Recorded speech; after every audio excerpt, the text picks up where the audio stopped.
And here we go. And I say here we go with a level of trepidation because you know there's going to be some kind of tech hitch. Can't hear you, some will say. Yeah, my microphone is working. Music's too loud. No music playing until I can get that more reliably dialed in. Gonna keep music off. But we will get it dialed in. What are we doing today? We are working on the awesome, glorious Age of Antiquity map. We stream it twice a week. I work on it a little bit off camera. And that's our Monday, Tuesday schedule. Probably for the next 3 to 4 weeks. I really want to have this off to colouring end of June. Tops. So today I'm just going to keep on working on this. I'm just going to start filling in some of these gaps. Maybe we can get the rich district done? I don't know if we'll finish it, but let's plan on kind of getting to that point right there. So let's just jump into it. Feels weird not having music. But anyway, here we go. And Pex is here, and Pex is allowed to do a whoosh because Pex literally is in before, I think, the stream started. How are you feeling, Pex? I know, obviously, you've had some things going on. Did they resolve? You feeling better? Almost there? Also, so much, I mean, okay, look, if you're going to get ill, better that you got ill when you did versus next week when you're meant to be going to North Texas. I don't know what I want to do here. I literally have no idea. Just want to keep the carpet of rich style buildings going and just fill it. I just want to fill this whole freaking area. While simultaneously creating like a little cafe front, I think, here. Like right about here. Maybe a couple of shops. Wrong. Do it this way. There we go. With a little awning out the front. Maybe some little tables set up for people to dine. Why? Because it's an area where rich people hang out. We'll have a couple of little boats in here. I will draw them in at some point. I'm not going to do it right now.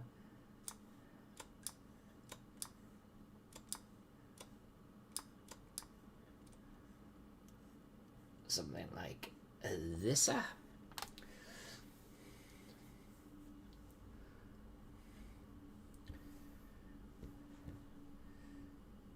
Yeah, I think Pex, if you'd got towards the end of this week still feeling pretty bad, I think it would have been challenging, I think, going to a convention, you know. I think you'd actually only make things worse, right? Potentially.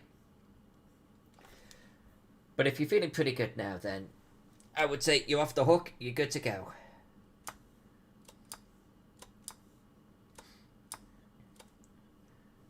Are all of the frogs, by the way, going?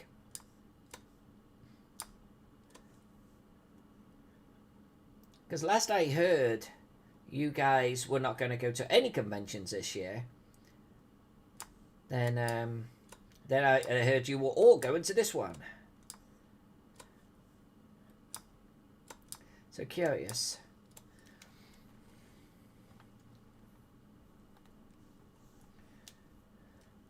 I'm just gonna pile up here. I'll create a little bit of a road, I think, here.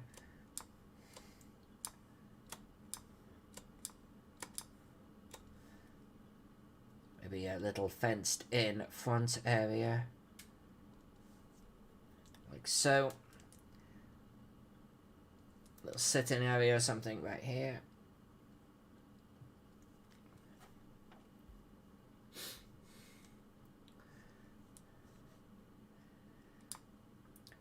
Your ability to post on Facebook and your ability to post on Facebook like an adult are not necessarily related, Pex. I hate to be the one to break it to you. You know what? Let's do something like kind of sort of this.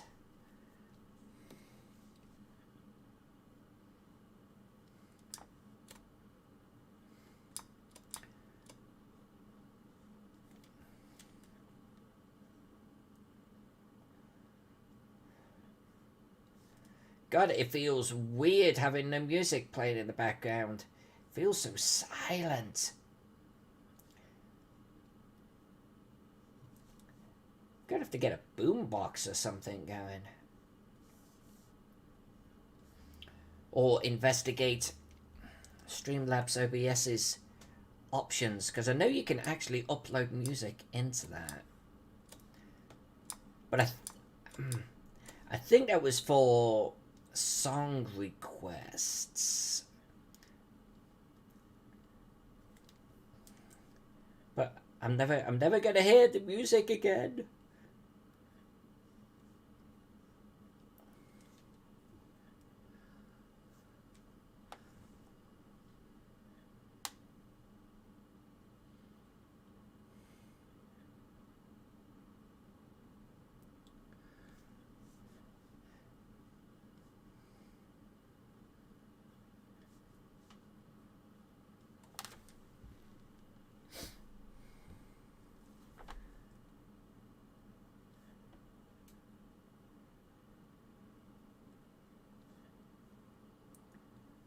I've not heard anything about ReaperCon. Did they move it back or anything?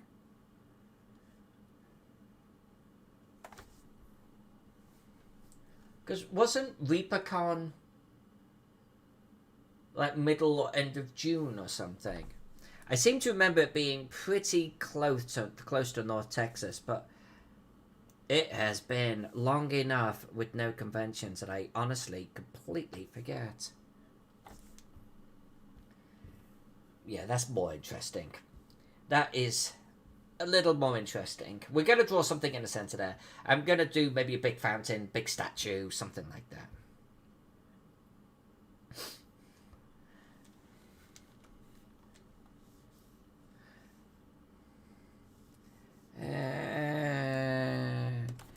Alright, if we're going to do... Let's do this.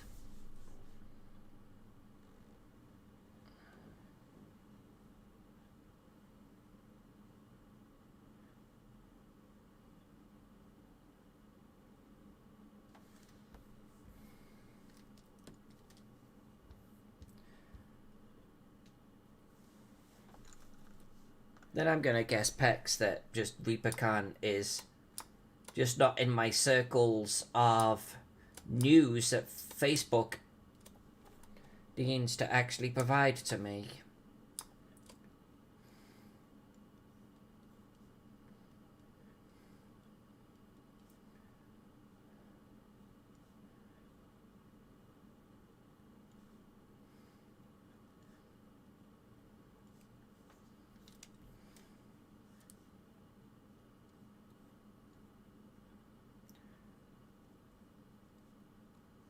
Yeah, this is too quiet. This is too quiet. It's like I need to narrate every single wall that I'm drawing. I'm tempted. You know what? I'm going to get the music going. And Pex can tell me if it's too loud.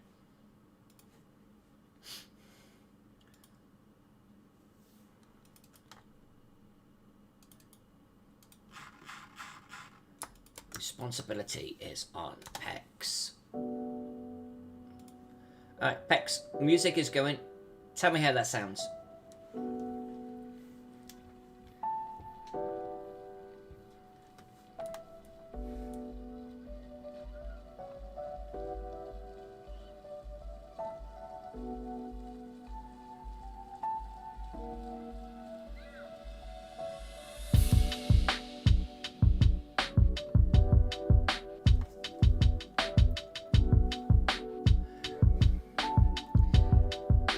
Pex, we have spoken about my singing before. I will never, ever, ever sing.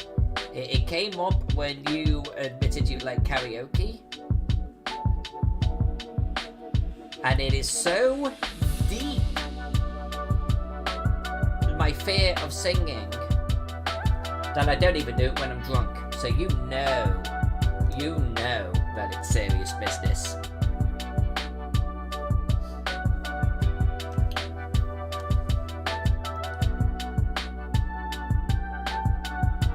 And honestly, it's one of those regrets I have. Like, if I lived my life over, I would learn how to sing.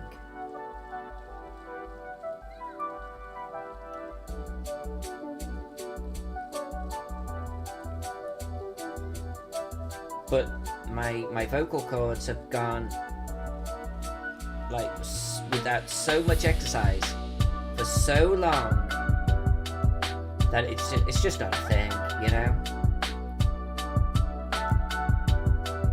Like, I would learn how to sing before I learned how to play, let's say, a musical instrument.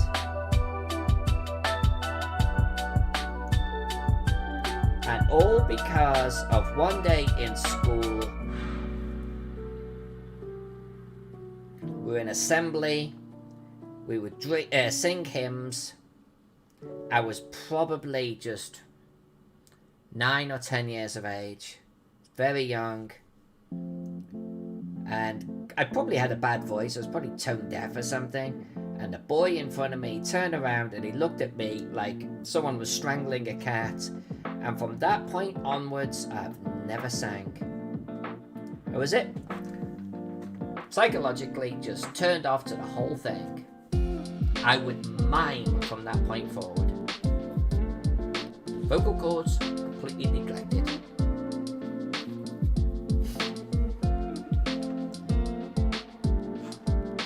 And we'll take the volume down. I'm bringing it down to minus 15. Let's do minus 14. Let's see if that makes a difference.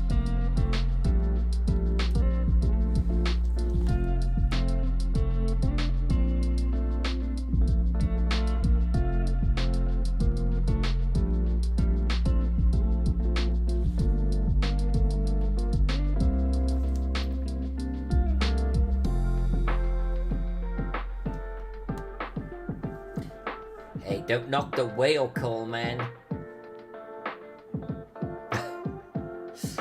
That was funny. That was a funny show.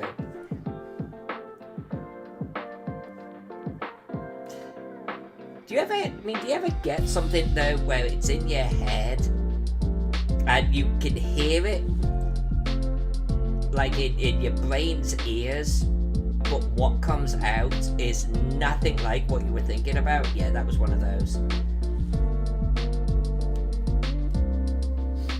It's on record now. What can I do?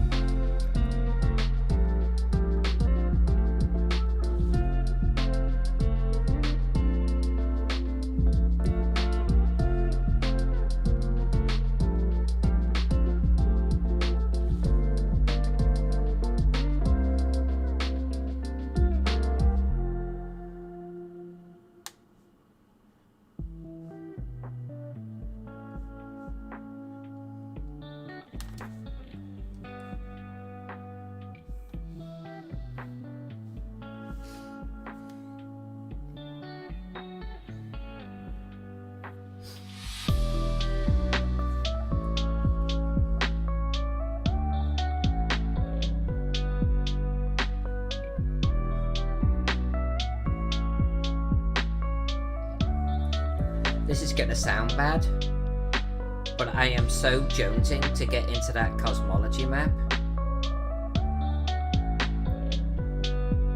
Like, I want to abandon everything else and just work on that. It's got me so freaking excited.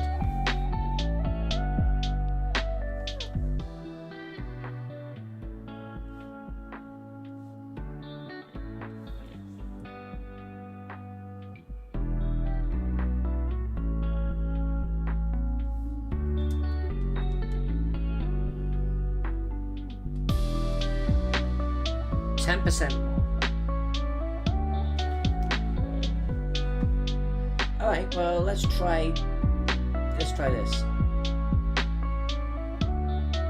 I'm now at 15.2. Minus 15.2.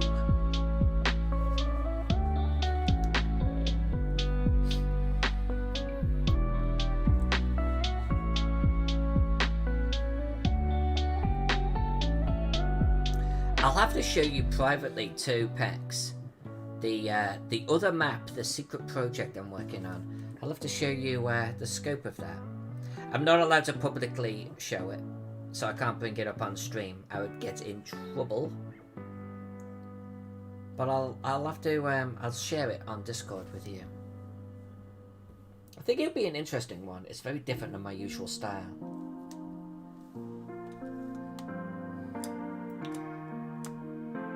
It's actually been a little bit of a journey, sort of dialing in the scope of the map, like how much of the city has to be in shot, so to speak. I ended up doing, I want to say 4 or 5 versions just to get the canvas, so to speak, dialed in, and I'm waiting on approval on that.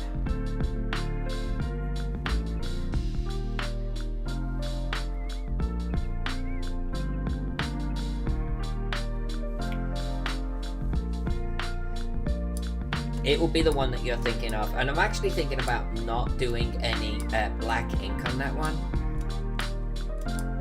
and very little freeform on the hand. I want it to feel extremely clean and precise. It is already very, very, very different than what I would normally do. In fact, it's gonna be a map with no buildings. It's gonna be a map of roads, parks, and points of interest. So that already is just like way different.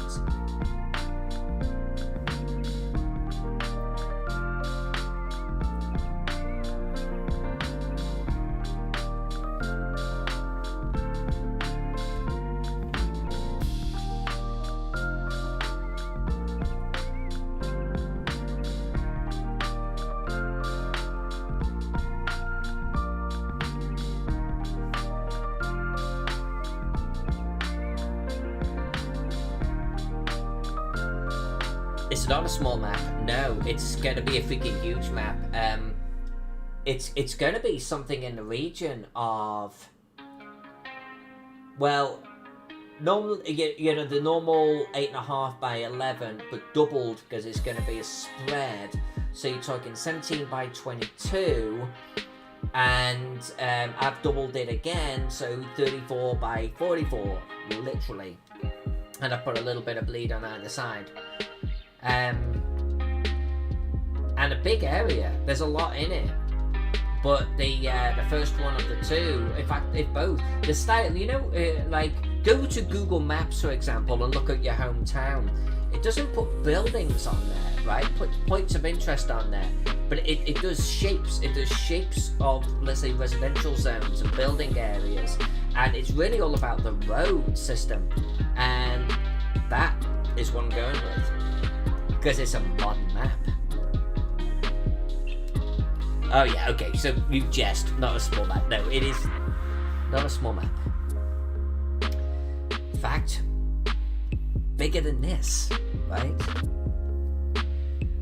In fact, it's not even about the individual buildings. It is about just the point of interest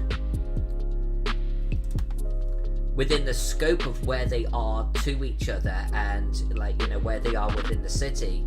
And therefore I think it's really, from a player perspective, it's just purely, where is this? What sort of distance am I looking at? And that's it. I don't think it gets used any other way. It's not going to be, I don't think we'll even be able to sneak any Easter eggs in there, which would be kind of a shame.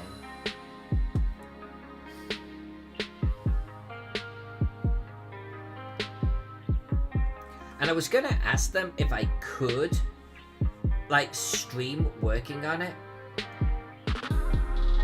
But, you know, the contract actually outright says you're not allowed to show it off, or basically, you know, post it anywhere, until it's gone into publishing. So, I think it'd be kind of redundant for me to say, can I stream it though? Can I put it on the YouTubes? Because it'd be like, fuck no. Like, literally, read that line in the contract. So even though I'm not under an NDA, I'm just, this is why I'm not saying the company, the map, blah blah blah blah. Plain safe.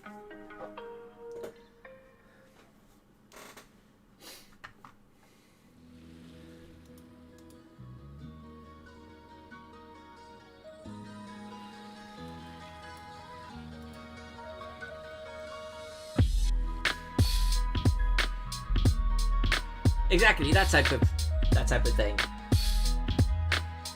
But with way less labels.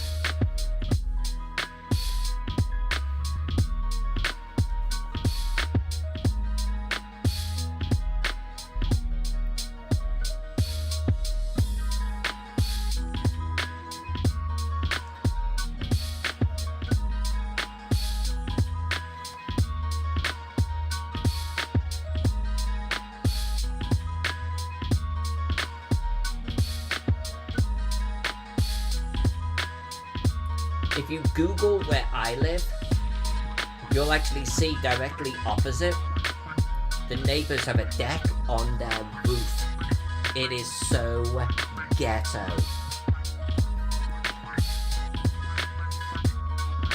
And yet at the same time, I can't tell you why, because it seems so logical.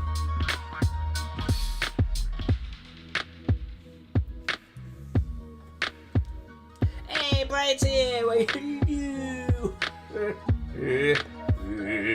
Good to see you, Brian.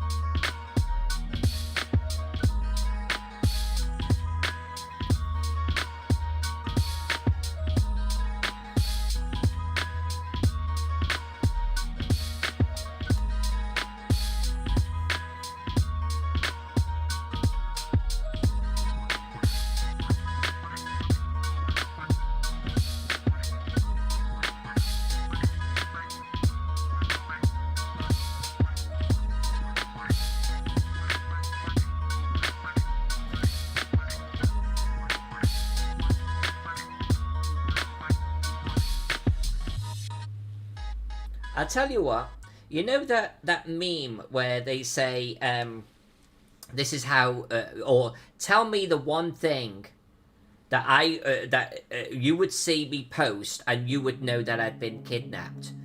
Well, mine is, I'm singing. If I got on YouTube and started to sing, I've been kidnapped, I'm crying for help.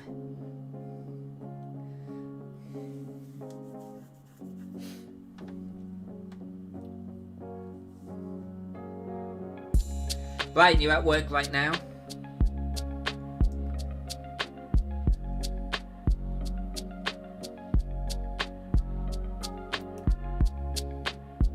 I'll tell you what, I'm not surmising at all that it's the same for everyone.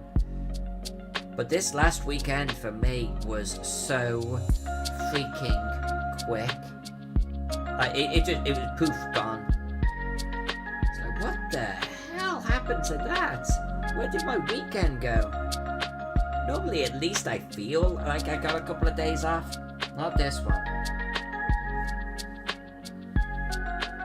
2 p.m. to 10 p.m. Oh, I used to hate the afternoon shift, man. I used to do mornings, afternoons, nights. And I think actually the nights went into the afternoons, but you get the idea. And I loved the nights and I loved the mornings. I hated the afternoons. It was such a lost day, you know?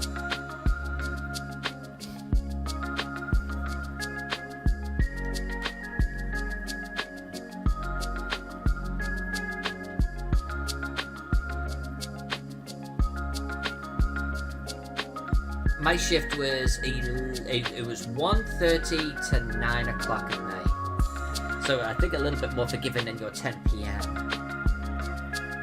10 p.m. is just unfair.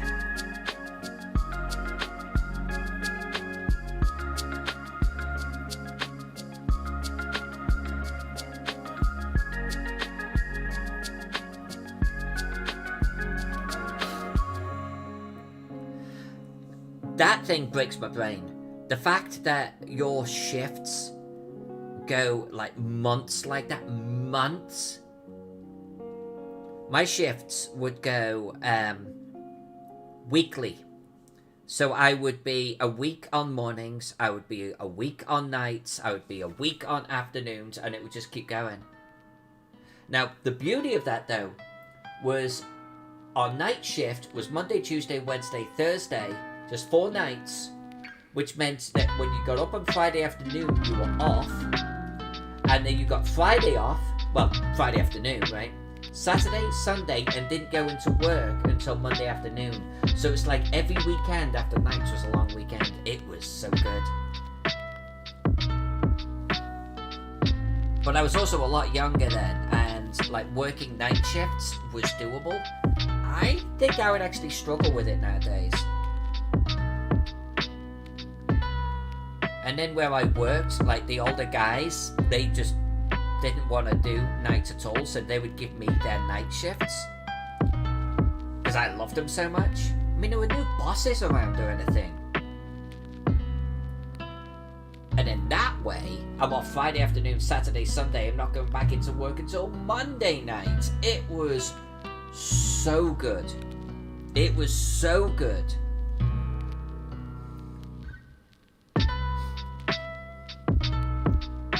Maybe my favourite shift of any job ever was doing that. And because there were no supervisors or anything, I would take my D&D books in, or even my props and stuff, and I would just work on maps and writing. There were guys that had their PlayStations or whatever out, they were playing games. It was so good. Best job ever.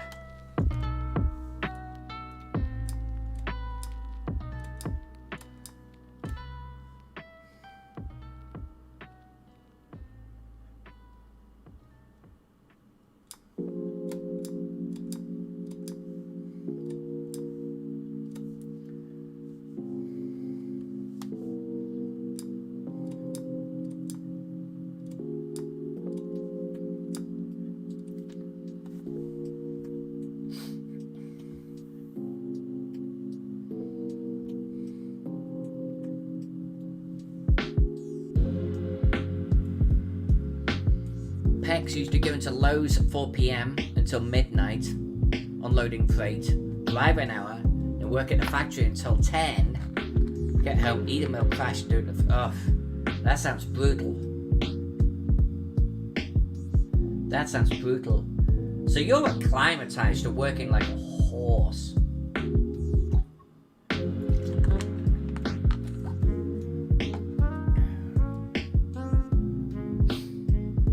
I don't know, man.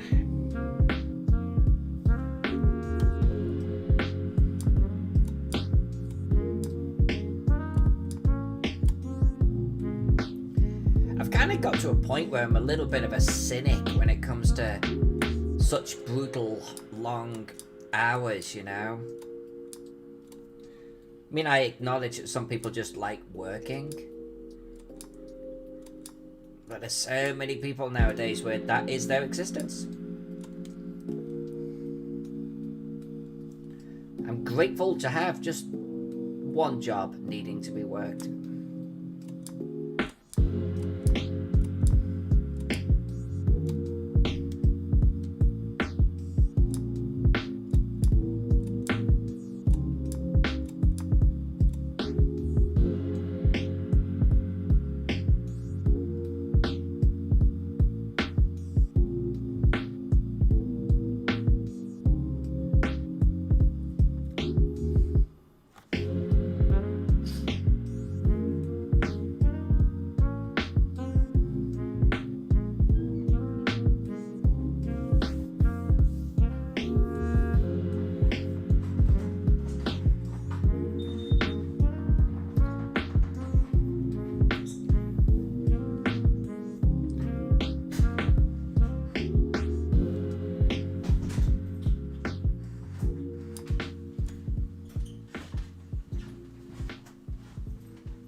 Yeah, Brian, I think that would be a pretty swell job.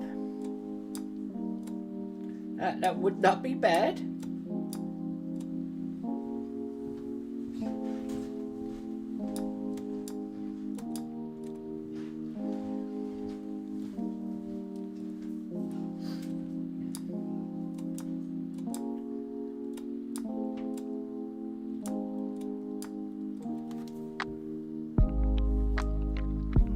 God, every time I zoom out in this bloody thing, my little heart goes oof. It's like never-ending buildings.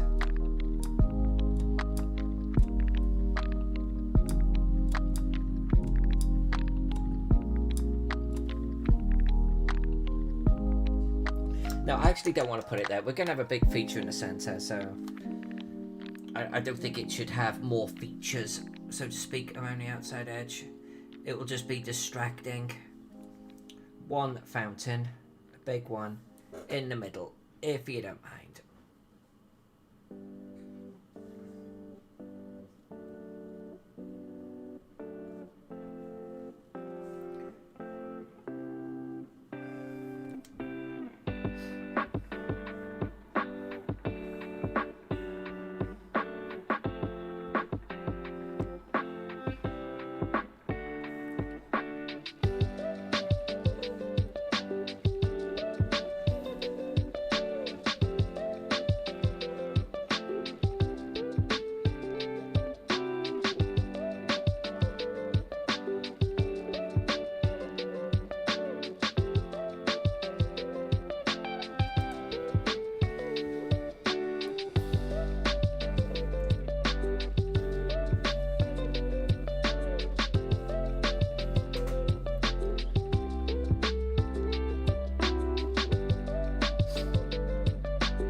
On the whole day job thing, I'm actually just grateful, A, to have a job. Of course I'm grateful for that, but I'm just grateful to have a regular routine. I think that's the thing I value the most. Like, I don't understand how, let's say, cops and nurses and that type of thing, how they could ever, let's say, play games with friends. Like getting a regular gaming group together. Because your shift is all over the place.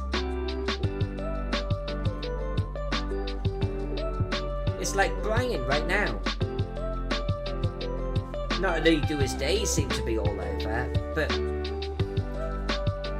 3 months on one shift and then it changes. I mean, that would just screw up.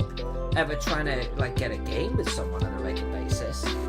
That I think is the thing I'm most grateful for. Hey Julius, good to see you. Peak and all. Hey, Tarnish Knight here too. Just been working the Rich District, gentlemen, trying to get this thing finished, and I should hit save.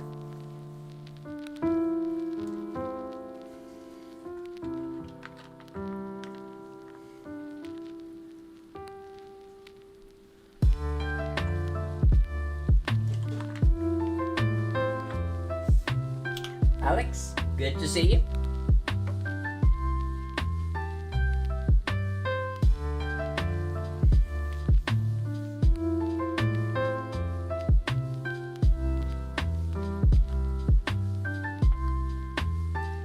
Oh, Tarnish Knight was exploring the forest, as in the game, I assume. Funny enough, Jack and I were playing that a month or two ago. We played it a while ago, just the two of us. Then we played it with friends more recently, and I mean, I think I'm good on the forest myself.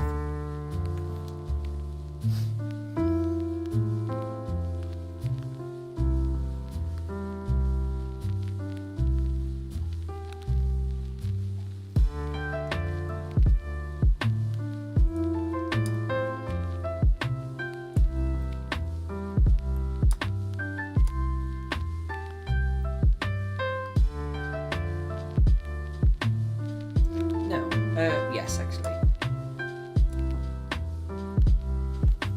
Thank you, bye-bye.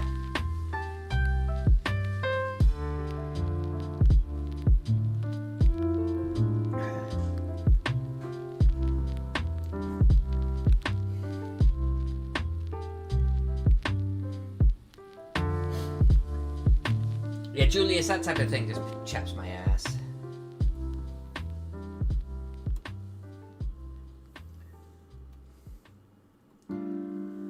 I mean, that is seriously, like, not cool. I don't know what you do for a living. So I just can't get this stroke dialed in.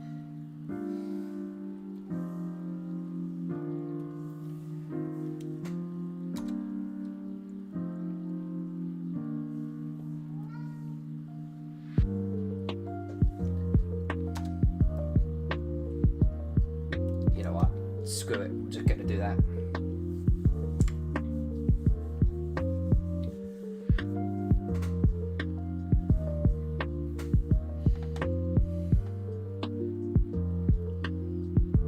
Tarnished Knight, base building, Gen 0. Single large area, very similar to Fallout 4. Okay. You rotate it on a 40 on 4 direction, but there is admittedly an aggressive small amount of defensive building. Well, hopefully something that they can expand on later on. Fallout 4 was pretty limited to begin with. Is it more limited than base Fallout 4? The vanilla?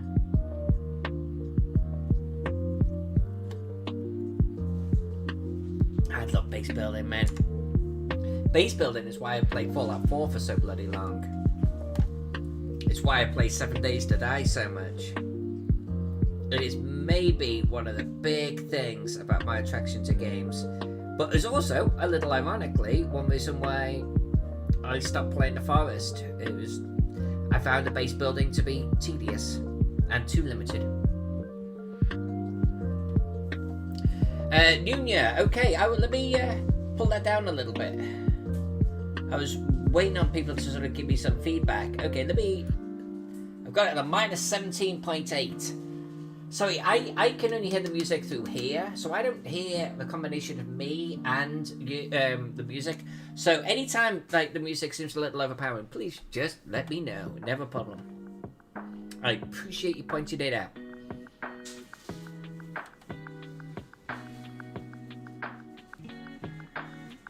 This is why I turned music off altogether. Just trying to get it reliably dialed in.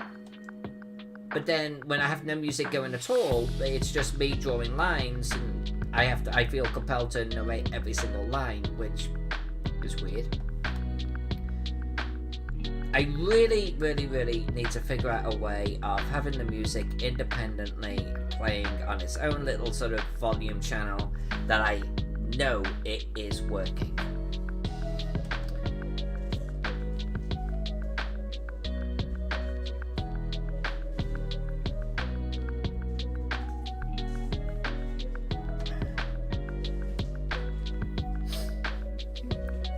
If you don't mind me asking, what's wrong with your vision that prevents you doing walls and roofs? Have they got it sort of set up in a weird way?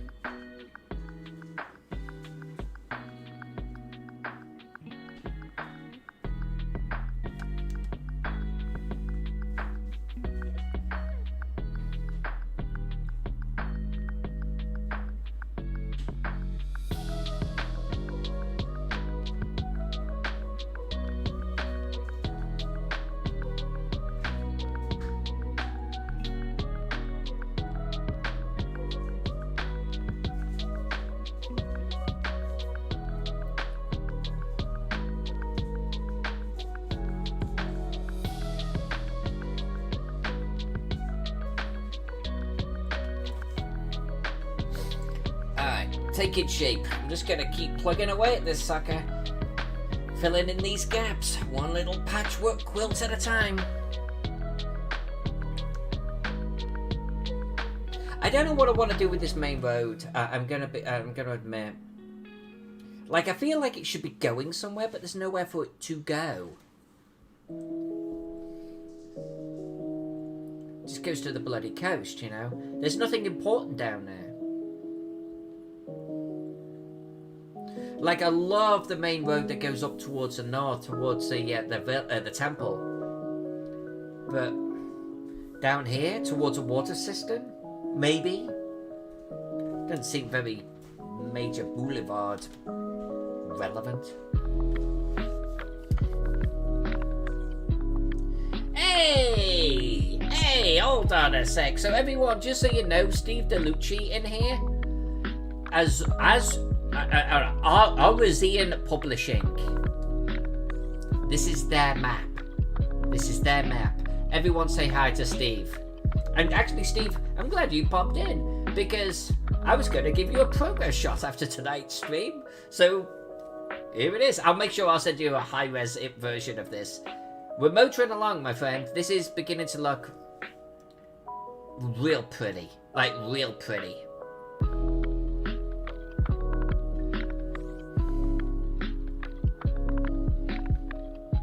Julia says, important processions from the river. I like it. And I think we're going to make that a thing. I'm going to bring this avenue all the way down here, and I'm going to knock down, maybe I'll knock down this center building, or maybe I'll just do a little cutout, or you know what, we'll have a little tiny wharf area, just small, because this is a major shipping lane, but we could have like little ceremonies going on there.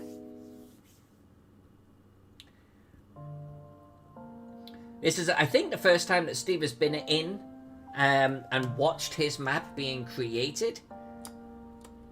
So I always love it when a client drops by. You know, it's I think kind of cool.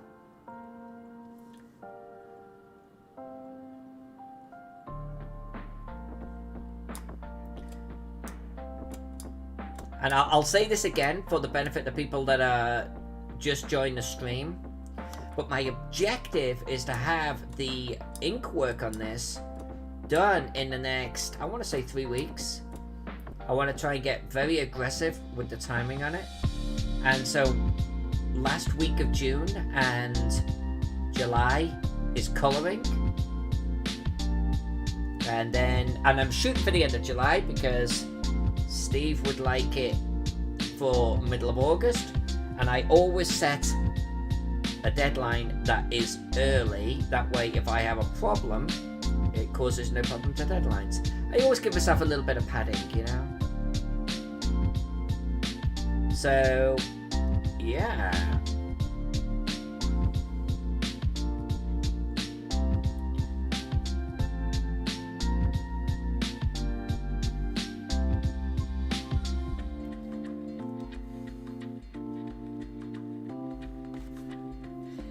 Yeah, Steve, I like to sort of share with you progress shots that are meaningful. So I tend to like skip a week, or I'll like at least weekly, or thereabouts, every week and a half, sort of send you something. But I've been motoring along. I've been motoring along on this thing,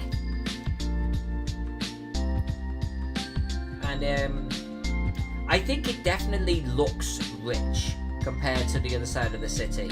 And then, of course, the colouring is just going to make it the top blow off. There's more breathing room here. There's more vegetation, some trees. We've even got some, tents and pavilions. I've got some little, like right here, I put in almost like a little cafe area. So it's a little bit more recreational on this side. Aside from just bigger buildings, Yeah, I think we might use this structure here. I kind of like the idea from Julia's. Let's do something like this. So it's gonna come down here like this. I kind of want to sweep. I'm gonna sweep a little bit.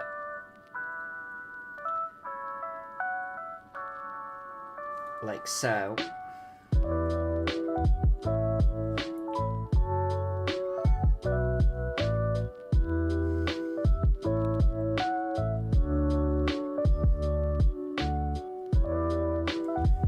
Yeah, and then I think what we'll do then here, and of course it's up to Oruzian Publishing. Exactly what this is, or even if it gets any form of treatment at all. But this is what it's all about, right? Just add little things to the map that make the players go, what's that?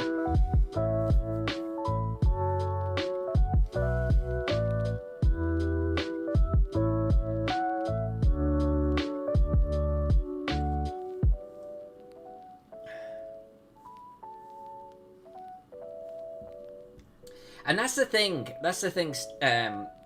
Tarnished. I want to create maps where you start to imagine little stories in your head, you know?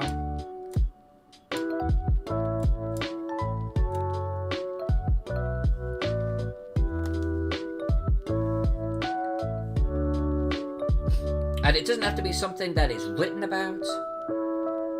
Just, if you can get people that look at your map to start to wonder about certain locations and start to imagine their versions of what's going on, I think that's a win, you know? That makes a map so much better than just something that is a series of blocks. That's what I try to get out of my maps.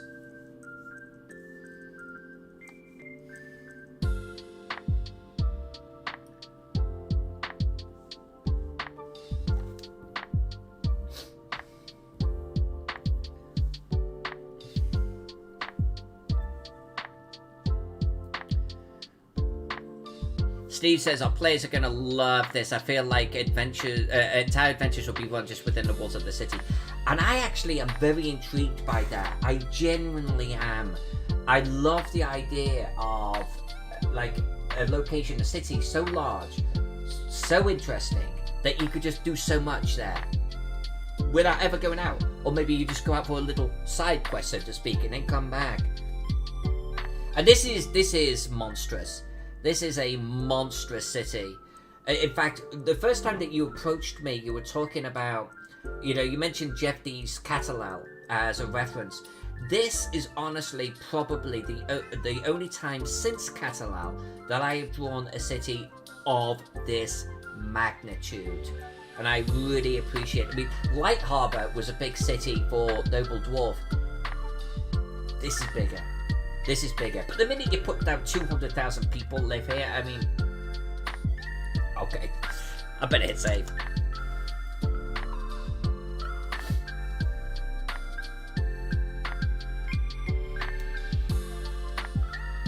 Tarnish Knight, couldn't agree with you more. Couldn't agree with you more. And they do too. I mean, NPCs do get stuck in player minds.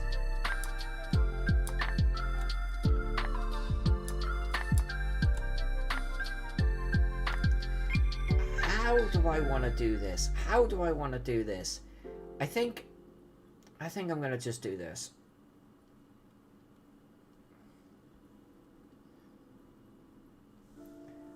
I'm going to leave that open there.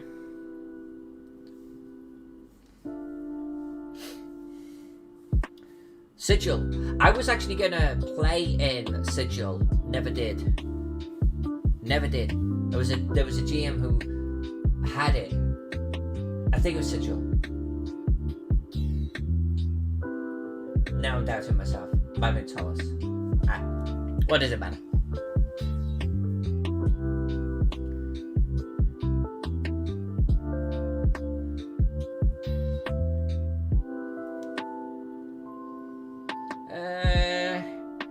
Let's do these streets. I'm gonna cut up this area a little bit. Oh, you know what I think we'll do is let's have the road kind of do this and then kind of bend off towards the waterfront. Yeah, something like that.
like the idea of just having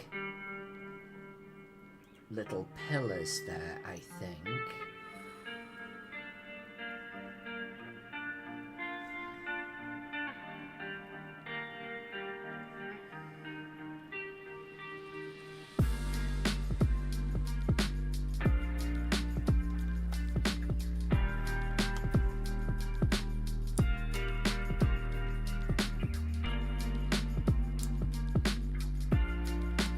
You know what? I'm just gonna do that. Yeah. Nice little open courtyard, I think, at the front there. I'm just gonna leave that.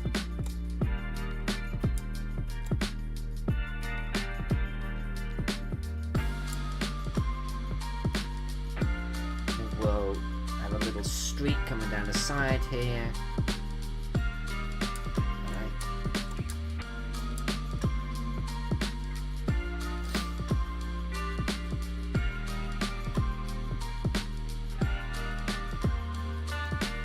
Let's fill in these pockets. Let's fill in these pockets before we go to the other side. I've left a few pockets behind me on this map. So let's not make it too much of a habit.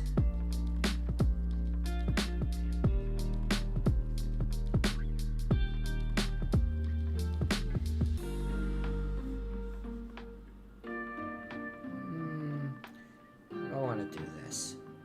I think.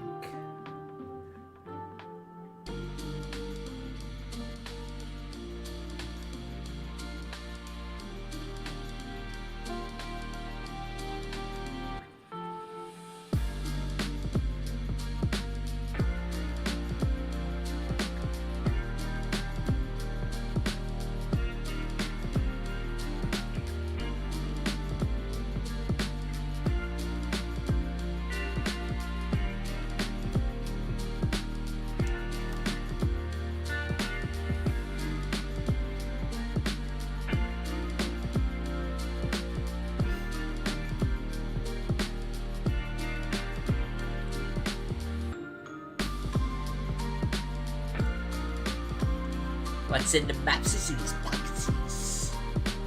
Well, I think we have this little pockets done. Let's do a little decorative statue or something right there. Oh, we've still got other little pockets over here. Look, there's pockets all over. Look at this. Little tiny pockets and some big pockets over there. I leave the pockets because I figure like I can get the outside buildings done and then off camera fill the pockets in. But let's do this tonight.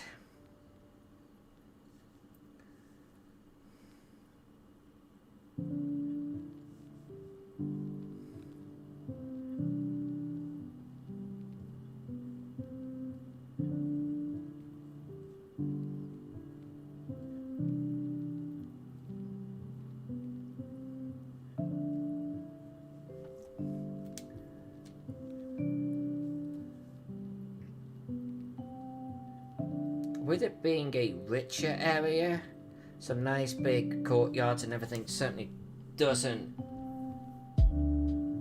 make things worse. It doesn't hurt anything. Let's hit save, because that would hurt something. I'm gonna do this little pocketses right there, I think.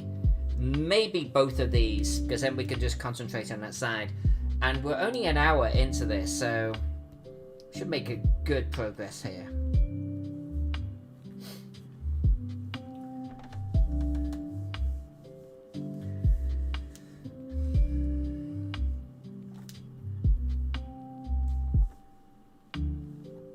I think I'm gonna follow this. No, I'm not. I was gonna follow the curve a little bit like this, but it's gonna create almost two roads next to each other, and I don't want to do that. I want this road here to be kind of where the eye is flowing, and there's a nice little sort of shape going on there with them. So I'm actually gonna make this more solid. I'm going to make this pretty compact with buildings, I think.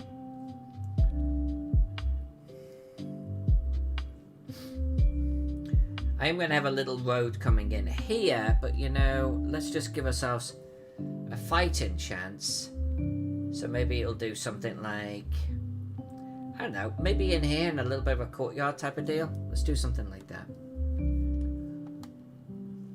Mr. Human Dog, over Human Dog, welcome. Because Mr. Over Human Dog is here, I'm going to zoom out for a moment. Take a swig of my wasser. This is Age of Antiquity. I'm going to cry if the client says they have 100 labels that they want to put on this map. That's going to hurt.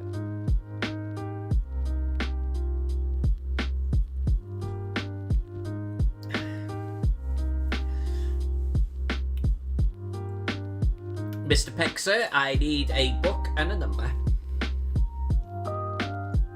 Book 2666. Okay. So for those that don't know, we have all sorts of little games on the channel. By merely watching, you earn channel currency, and they can be redeemed for little games. And Question Time is one of them. I have 4 books here, each with 3,000 questions in them. And this is Would You Rather? So it's a question for me, but it's also a question for you. Would you rather walk on scorpion-infested land? Oh my god, this escalated quickly.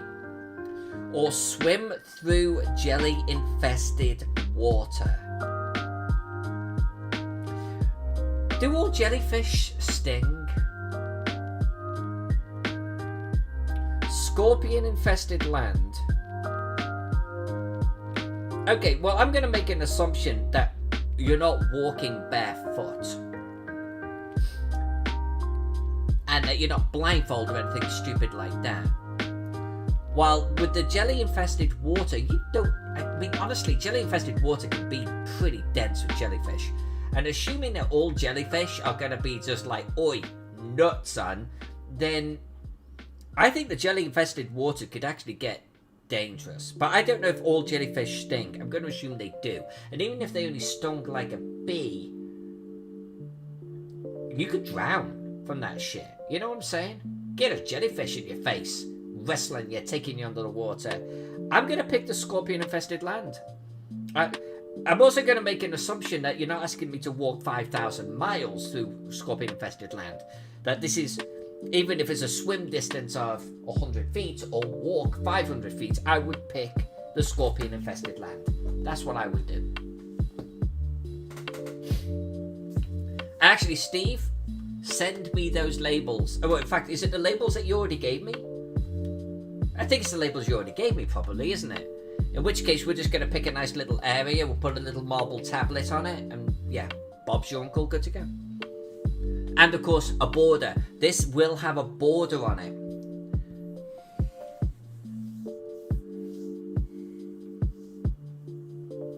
Tarnish Knight is going to take the Desert Scorpions too, because he's got incredibly thick feet.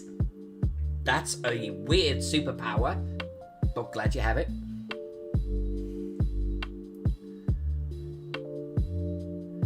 Tarnish Knight stood on one, I assume a jellyfish, as a nipper and practically ran on the water. I bet.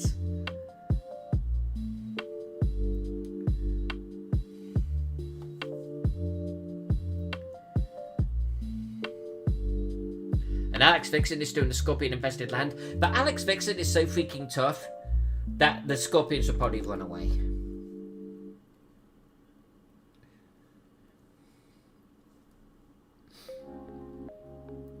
But I mean, not scorpions. Well, scorpions can get pretty bad too. But I mean, the question's a little bit stupid because there are different types of jellyfish and there are different types of scorpions.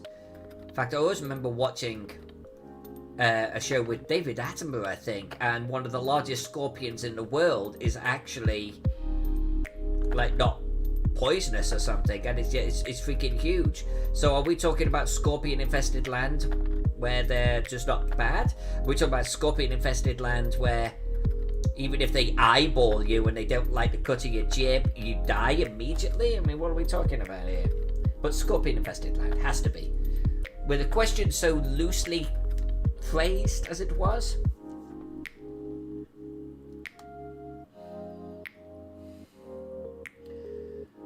Tarnished Knight, putting your armor on the balls of your feet is honestly, maybe, and this is just my personal opinion, a weird place to locate it, but I guess if it works for you, my friend, guess if it works for you. You will be walking across scorpion infested land one day going, see? And we will all have to go, yes, we acknowledge your superpower.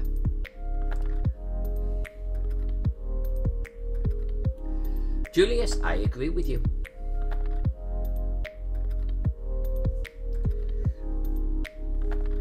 And yeah, I'm going to assume that they're not rad scorpions, okay? Because if they're rad scorpions, then we've got a whole world of Earth. In fact, there's no walking through their scorpion-infested lands at that point, is there? They might be walking through you. I'm just going to leave it like that. I don't want to over-engineer it too much. I'm going down that road.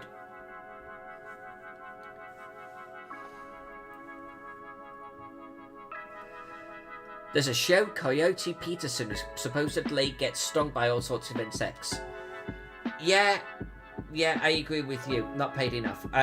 No.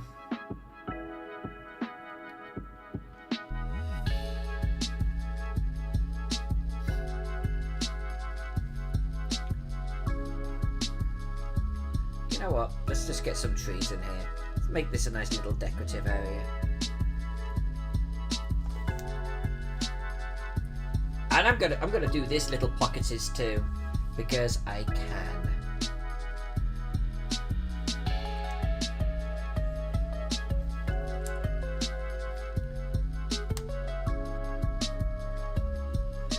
Alex, great. Yeah. The Emperor Scorpion, right? 8 inches long, but it can also break a finger and toes.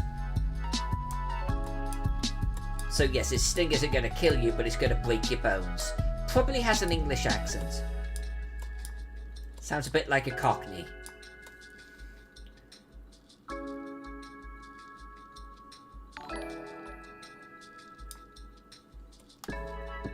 Dragon Shade Studio, thank you for the subscription. Very much appreciated.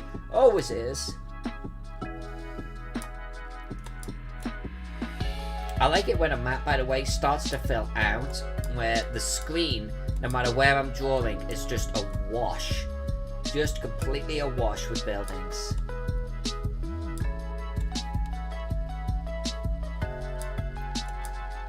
And lo, you start to see into the mind that is Alyssa Faden.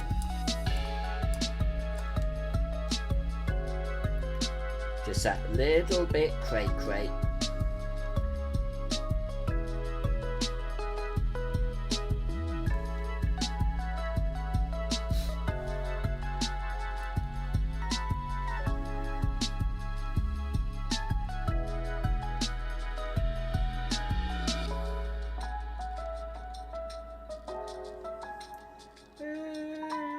Let's do this.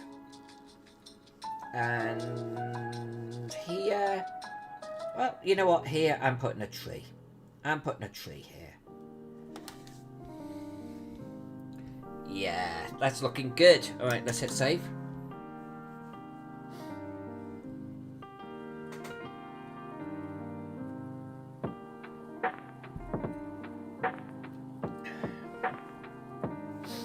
All right, I'm gonna start working on this little bit right here, I think.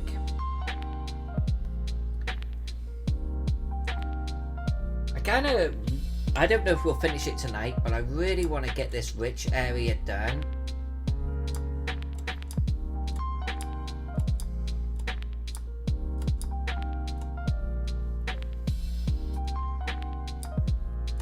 I need to remind myself to get some little villas and some compounds in here, actually. So let's draw some of those now. I didn't want to do them earlier on because I felt like I had like quite a few of them here already. But I think maybe towards this area here and that area there, I think we'll get some more compounds and such in.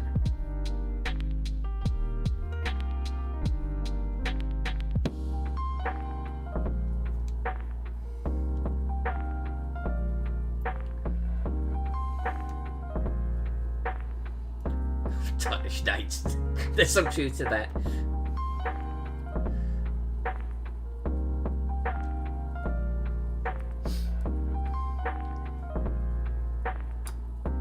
You know, I'm just gonna say this, just to talk games. So our group will be getting back together again here in a couple of weeks, maybe about 3 weeks' time. Our role-playing is going to resume. That has been on hiatus for the last God knows how many months. I'm very excited. I am running Masks of Nyarlathotep, the famous Call of Cthulhu campaign. They're on the 3rd chapter. They're working on Egypt, but they're not there yet. And I've been reading or rereading the campaign materials, and I am so excited. I am so excited. Call of Cthulhu is my jam. I gotta be honest with you. Call of Cthulhu is absolutely my jam.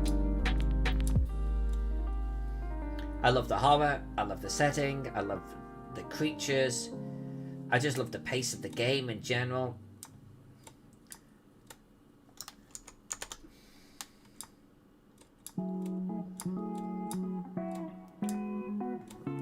And it's been a long time since I've even read anything game-wise. I mean, over a year.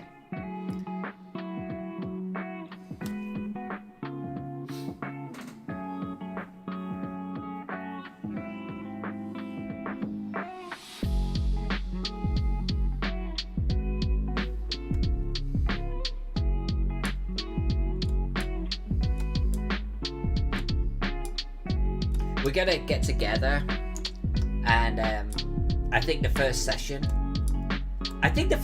is going to be a whole lot of players staring around at each other because we haven't seen each other for like what, 15 months, 14 months, and then the rest of the day is going to be us trying to remember where the hell we left the campaign and what it was all about. They have a suitcase of clues. Like literally in real life, I bought this old suitcase from the 1920s, and it's got all of the clues and newspaper cuttings and things I've been finding. And we, including me, we're just gonna have to get ourselves reacclimatized to what the hell was going on.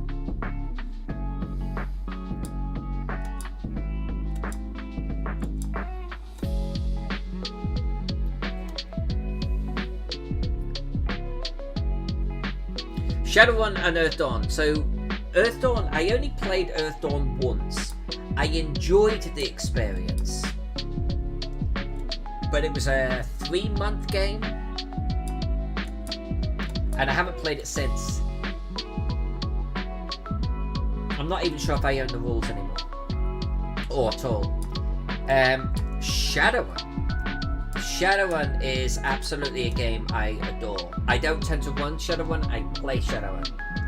And Jack has actually been writing recently for that as well. Because I run like a chapter of Call of Cthulhu.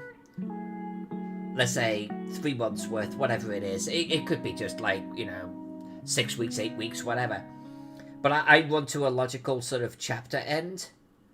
And then Jack jumps in for 8 weeks to 3 months or whatever, running his Shadowrun.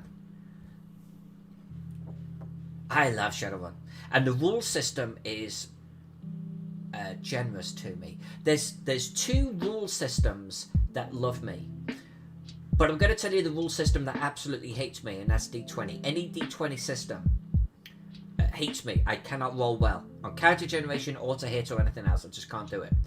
But you put me on explodey dice like where if you max out, you roll and they add in again. Explodey dice, or rolling 5s and 6s in Shadowrun, I get ridiculous amounts of hits from them, just off the charts.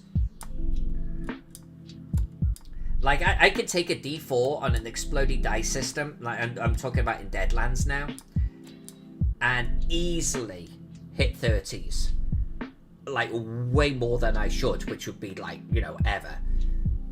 And I could do it regularly. I can say what you need 60, or it's not like what you need to hit because it just gives you greater results. But I'll roll like 4d4 and like say to the GM, yeah, got 21. It's like, oh, what the fuck are you rolling d4s? And I'll roll 20 d6s in Shadowrun, and like the odds. Let's say you're meant to get something like 7 hits or something, and I will get 12 or 15, like all the time.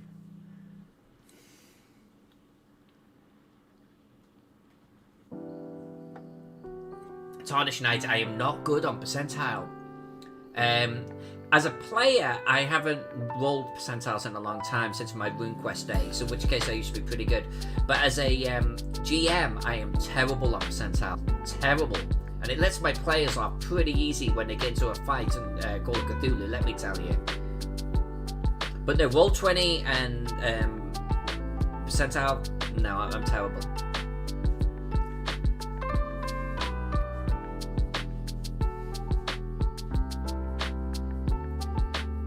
Tarnished Knight, I once one-shot a High Force Bug Queen and the GM cheated. Oh, one just kept it going. Gotcha.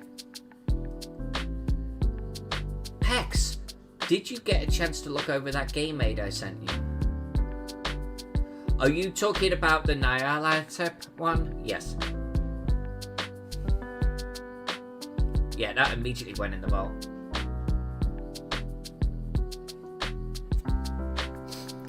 I think it's okay for GMs to cheat, by the way, if it's for the story, but not to cheat if they feel a compunction to win and they're getting some kind of competitive spirit kick in. And it can't ever be obvious to the players. Like, GMs fudge dice rolls, right? Whether it to be to help or hinder the players, that's okay. But if the players figure out what you're doing, the jig's up. It has to be invisible to the players at all times, and it has to be to create a better story. I think I would have allowed a one-shot on the Bug Queen. When players do something incredible, I mean, that is the players being heroes. That's kind of the point. They're there to feel awesome. And so when they get that nat 20 and they, are suddenly like taking down your arch bad guy, or they get that 0-1 on the percentile or whatever it is, let them shine. Let them have their moment, because they will talk about that shit for decades to come. They will also talk about that shit if you cheat. Which is exactly what Tarnished Knight is doing right now. Cheers, Steve. Loved having you here. Thank you so much. I will send you a version of this tomorrow.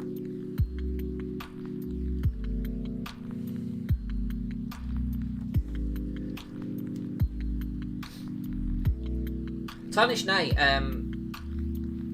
once in one of Jack's games, I was running I think it was 3rd edition. I think it was 3rd edition. And I had a thief built out in such a way, with twin kukris, she could do hellacious damage. It's the only character where I've ever min-maxed. Only character ever. And I plotted out her progression in advance up to about 11th or 14th level or something like that. And I had all of the optimal skills and everything, feats lined up. and I one-shotted one of his bad guys. It was a grub. I think it was like some kind of purple worm type of deal, and I did like 116 points of damage or something like that. It just like just buzzsawed it. But Jack didn't sit there and go, "Oh no, she's actually got 216." It was like, damn, made me feel awesome for the day.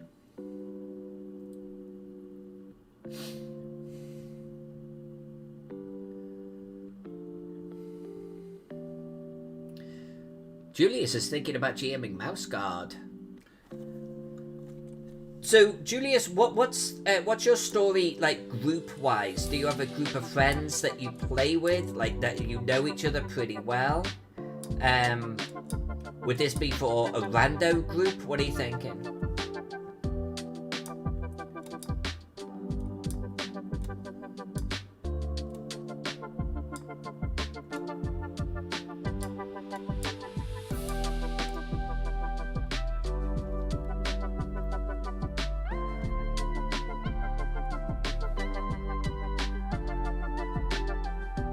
Varnish Night, I had a player who was playing a paladin. He made a boo-boo, so I came up with a minor thing of a wyvern that he had to go deal with. He threw a long sword with triple 20s in 5 minutes.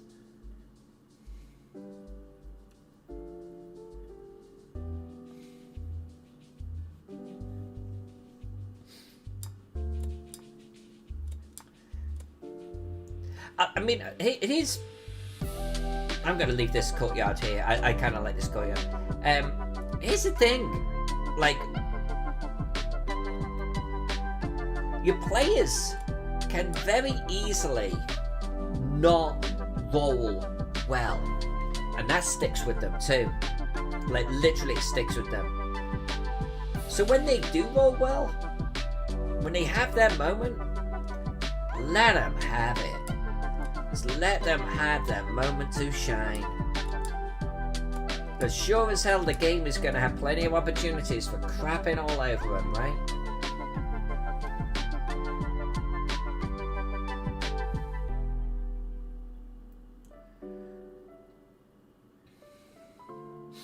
Alex, gotcha. Thank you for explaining.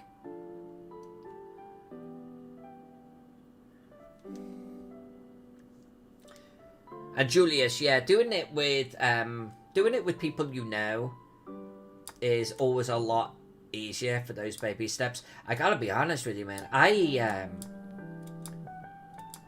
been GMing since I was probably about 13, and that's because I was the one that had the rules, and therefore was meant to be the one that knew the game.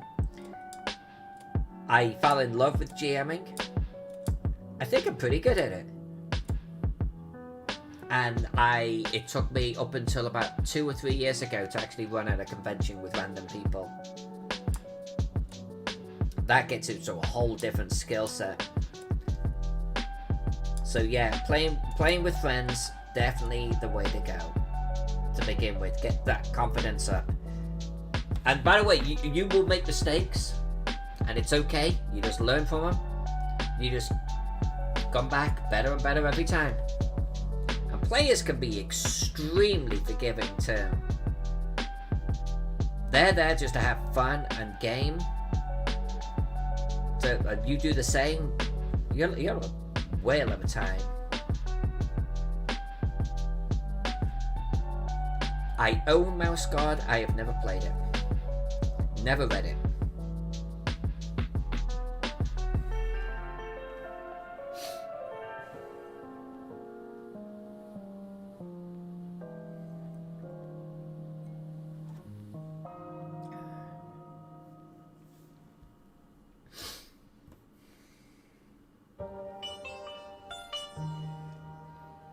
Time check. Okay, got about another 10 minutes here. Why don't we try to fill this little area in? Then that will be the rich area pretty much done. I'll finish that off camera. And we'll start heading into the rest of the city. Shouldn't take too long, hopefully. Don't forget, tomorrow I'm doing the Cosmology of Role-Playing Games map. And we're gonna We're gonna start laying down some planets and some suns and stuff on that, I think. And we're gonna start figuring out how we want to lay things out. I'm literally gonna throw down some labels. I'm gonna throw down some planets or some moons. And we're gonna start getting a feel for it.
Well, either Tarnished Knight or Alex Vixen's got to tell me. You can't start with something like that and then not tell a full story.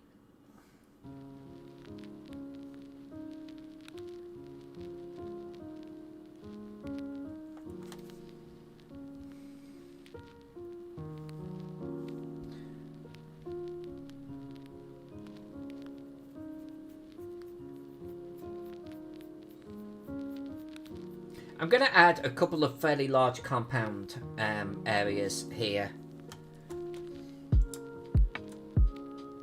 I'm beginning to get a little bit boxy, a little bit dense in the buildings.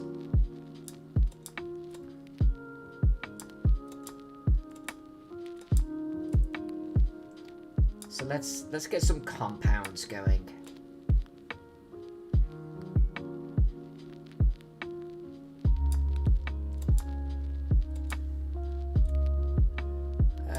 Yeah, let's do a big house over here.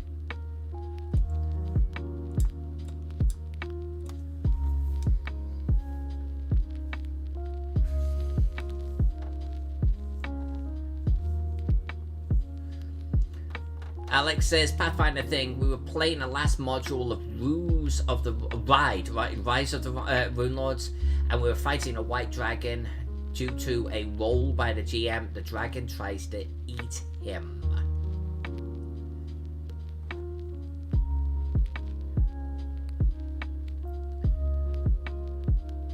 Alright, him being the party tank. Your characters were dating.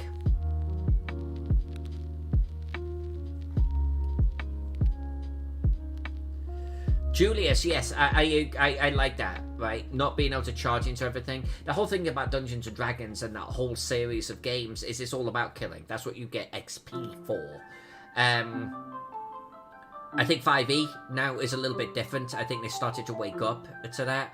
But it is still very challenge combat heavy. That's kind of the point. I love the idea of being little mice with acorn shields and helmets or whatever. I think it's super cute. And I think when the big bad cat or something jumps into the room, your players are going to go, oh no, let's get out of here. And if you can get players to run away, I think that's a win, you know? At least once or twice. I think that's a good game. That's the type of game I like to play in. Back to Tarnished Knight, and that looks great. Alright, so the dragon is trying to eat Tarnished Knight, I'm going to guess, to which the party and the dragon here is your character, Tawny, shouts, no one eats him but me. She didn't sound like that. Both the dragon and Mike's paladin look embarrassed. Mike got red. Oh. Yeah. I bet the dragon went red too.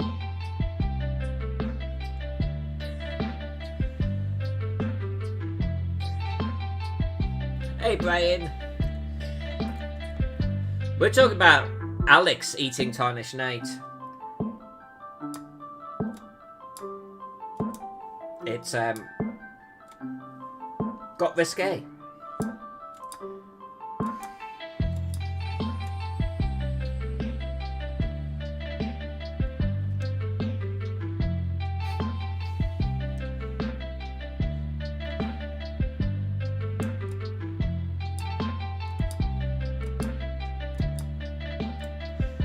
So how did that turn out, Alex Tarnish? Apart from the fact that you managed to embarrass the hell out of yourself. Very nicely done with that.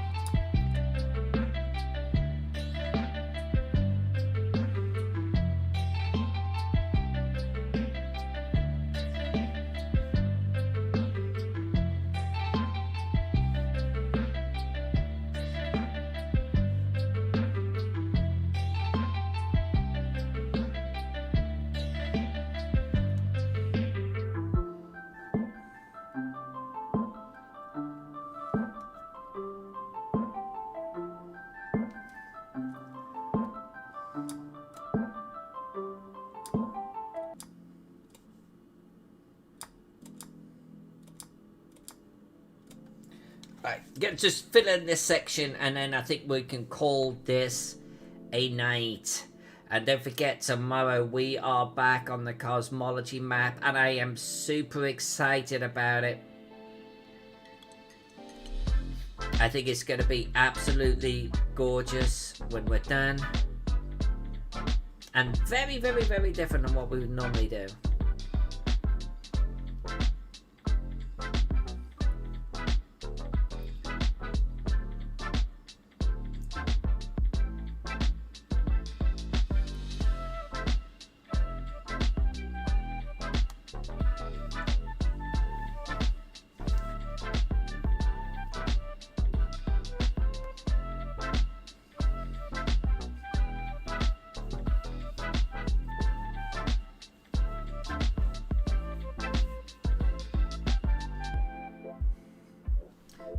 Tarnish Knight survived a bite attack that almost max damage without being staggered. Nice.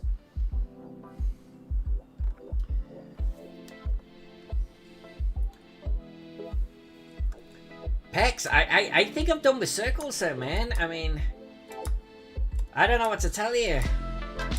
There may be no more circles on that map.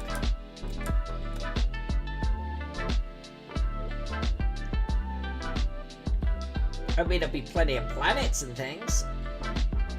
Moons. Asteroid belts. One. There's going to be one asteroid belt.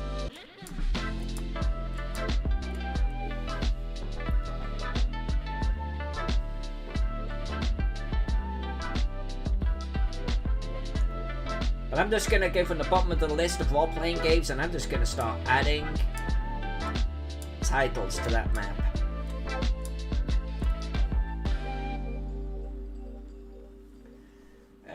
What do I want to do here? You know, I'm going to keep a nice open area. We're going to have some trees and stuff around.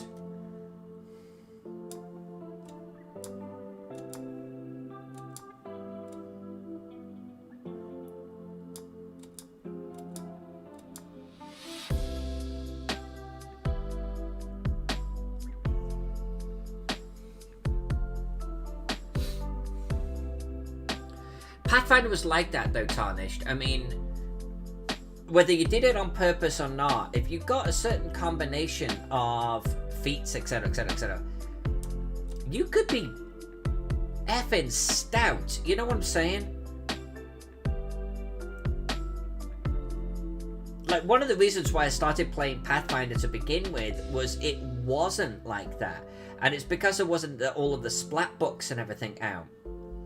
Well, that changed.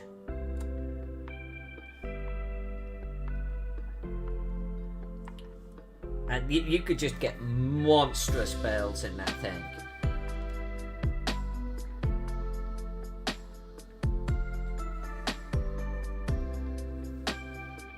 Brian, my homebrew D6 system needs to be a space station. What? What? So, I saw my friend...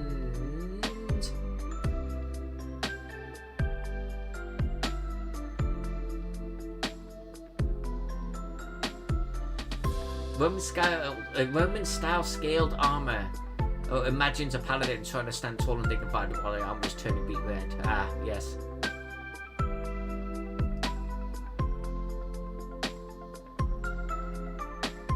So you rolled a 20. Rolled again, got a 20. Rolled again, got a 20.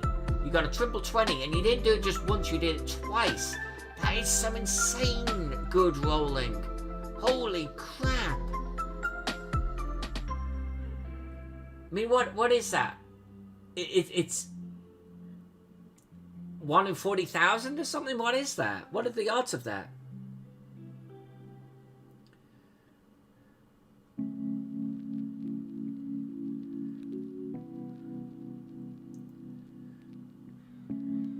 Oh, Brian, sorry.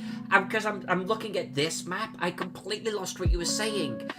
So, your version of D6 is interesting because it uses D8s for wild dice instead of D6s, but you say that needs to be a space station on the map. Alright, if you are genuinely doing a rule system, I'll add you, okay? No one will know what it is, but I'll add you. But not if you're yanking my chain. I'm going to publish this map, and if I find out that I have put your system on my map and your system is bullshit, we will never be friends again.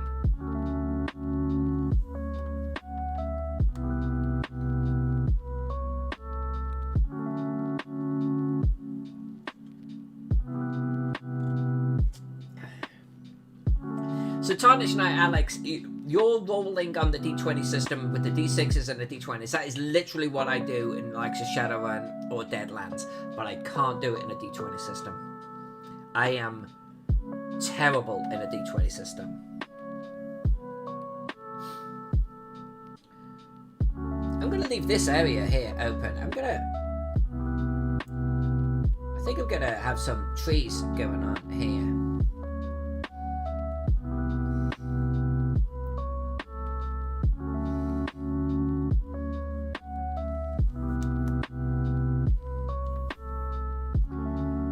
I think that's where we're going to leave it for tonight. I'm going to hit save right there. I will finish the rich area off camera because that's pretty darn close now. That's what, maybe another half hour or so of drawing. So next Monday we will pick this up. No, not Monday. Oh, Monday's a holiday. Oh, I'll have to talk to Pex about that. But next Monday, Tuesday, definitely streaming on this. And we're gonna... I don't know. You know what I might do? I might pick this up in the forum area, because I actually have to do a design in the forum. We're gonna get a rostrum and some little market stalls and some water features and everything. I think that's what we're gonna do the next time we pick this up.